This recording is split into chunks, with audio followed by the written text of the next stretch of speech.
Imagine a man standing at the edge of a cliff, looking down at the churning grey waters of the North Sea. He isn't a young man. He isn't a pop star in the way the 1980s defined them. He is tired, his body is failing him, and his record label is demanding another hit. But in his hand, he holds a glass slide and a beat-up guitar. Today, I am going to tell you the untold story of Chris Rea, the man who turned a death sentence into a symphony and who walked away from the glitter of fame to find the soul of the blues.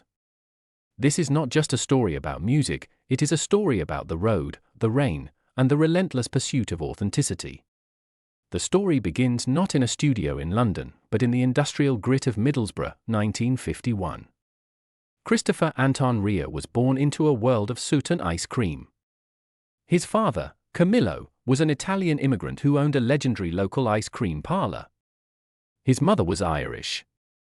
This mixture of Mediterranean passion and Celtic melancholy would become the DNA of his music. But here is the mystery: most legends pick up a guitar at age 5. Chris Rea? He didn't even touch one until he was nearly 22. Why the delay? He was a worker. He was a man of the soil and the shop. He spent his youth in the family business, watching the world go by through the window of an ice cream van. What changed? A simple moment of curiosity. He heard a record by Charlie Patton.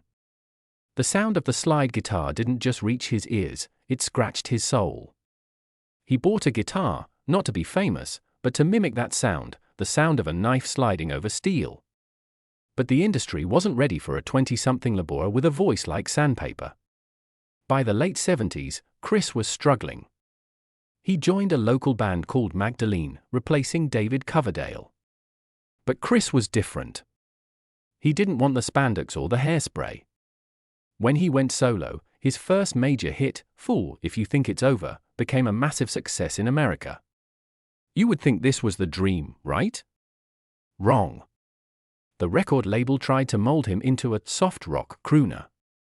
They wanted him to be the next Elton John. They hated his gravelly voice. They hated his slide guitar.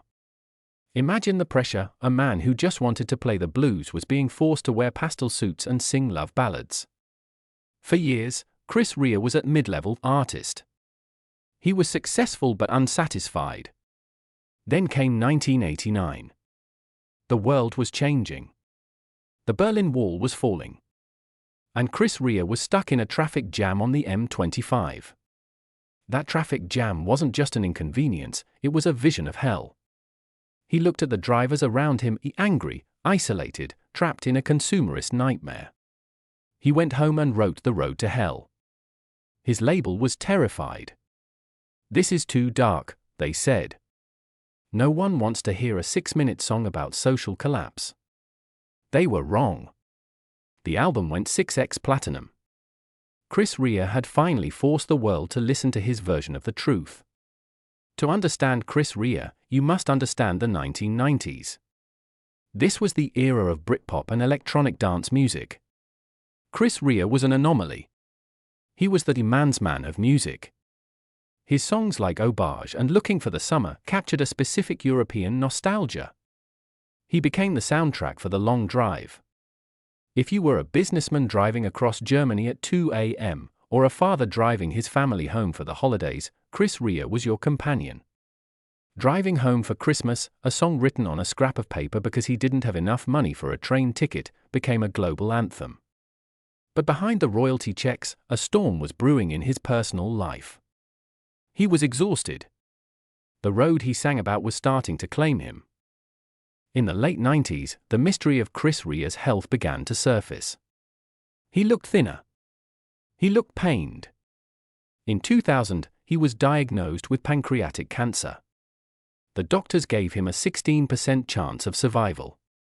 Imagine being at the height of your career and being told you have to have your pancreas, part of your stomach, and your duodenum removed. Imagine being told you might never sing again. But what Chris Rea did next is what separates a musician from a legend. While lying in his hospital bed, Chris Rea made a pact with God, or perhaps with the blues. He promised that if he survived, he would stop making pop music for the labels and only play the music he loved.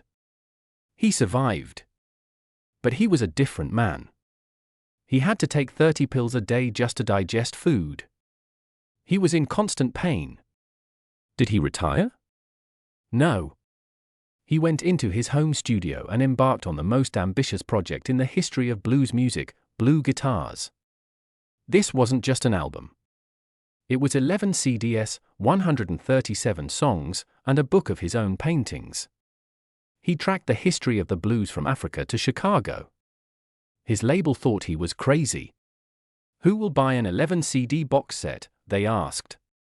The fans did. Because for the first time, they were hearing the real Chris Rea. No filters. No polished production.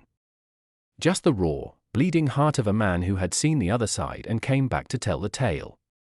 But as Chris moved deeper into the blues, his body began to betray him again.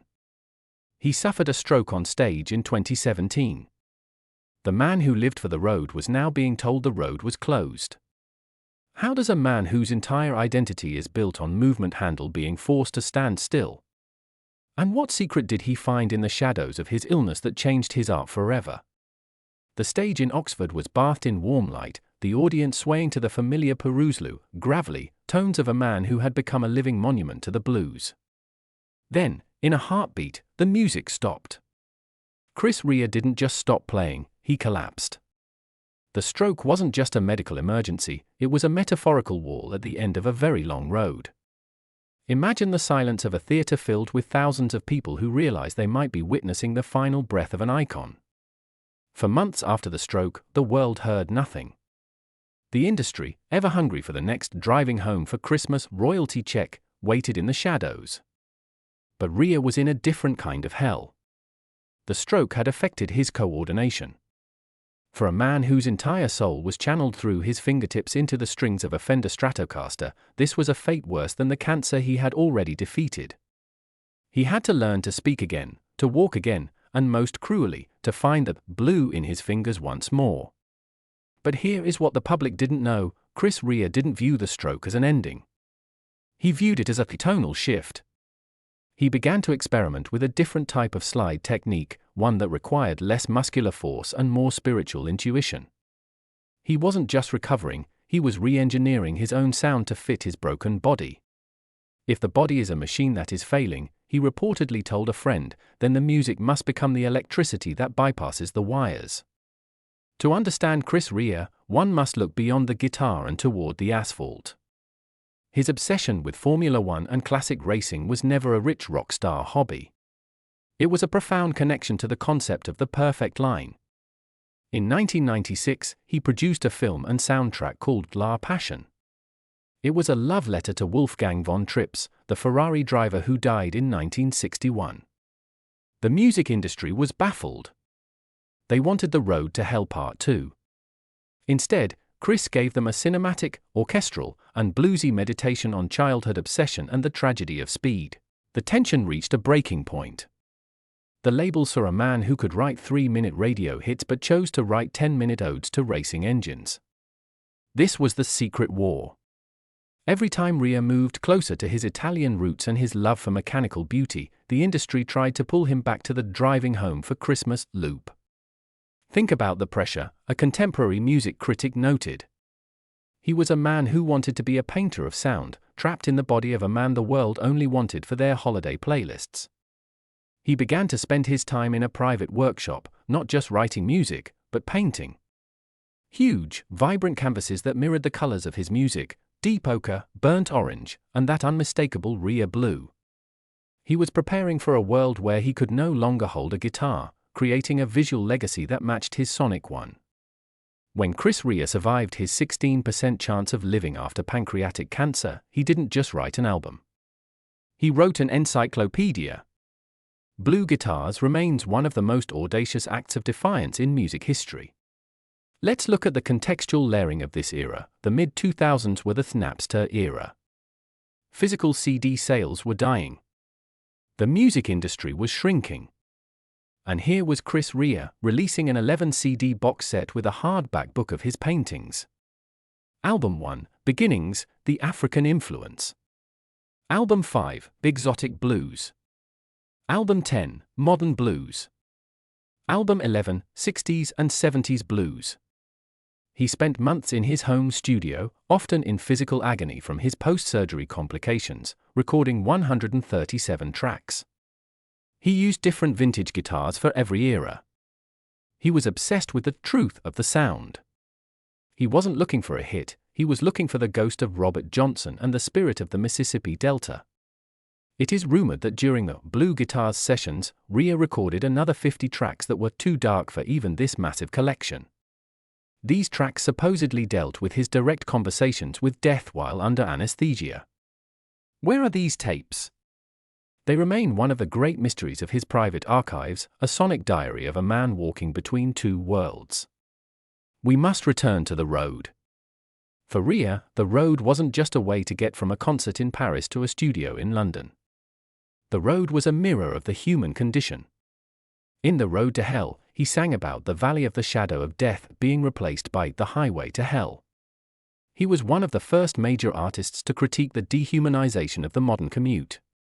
He saw the suits in their Mercedes-Benzes as prisoners of a system they thought they controlled.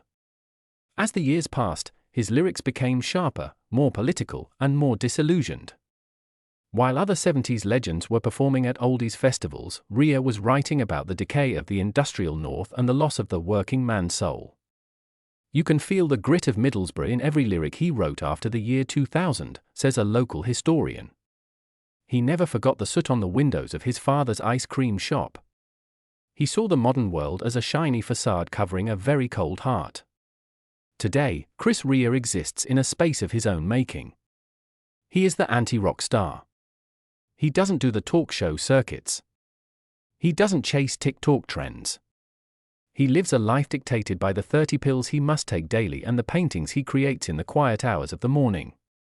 But the road is still there. In his later interviews, Rea's voice, now even deeper and more resonant, carries a weight of wisdom that few in the industry possess. He has outlived the executives who told him he would never make it. He has outlived the doctors who gave him months to live. But there is one question that still haunts the fans and the critics alike: if Chris Rea had never had that traffic jam on the M25, if he had never written The Road to Hell, would he have been a happier man? Or was the struggle against the industry the very thing that kept his heart beating through the cancer and the strokes? He remains a man of the shadows, a man who found the most beautiful colors in the darkest blues. He is the man who proved that you don't need a soul for sale to reach the top of the charts, you just need a slide, a story, and the courage to keep driving, even when the road is covered in mist.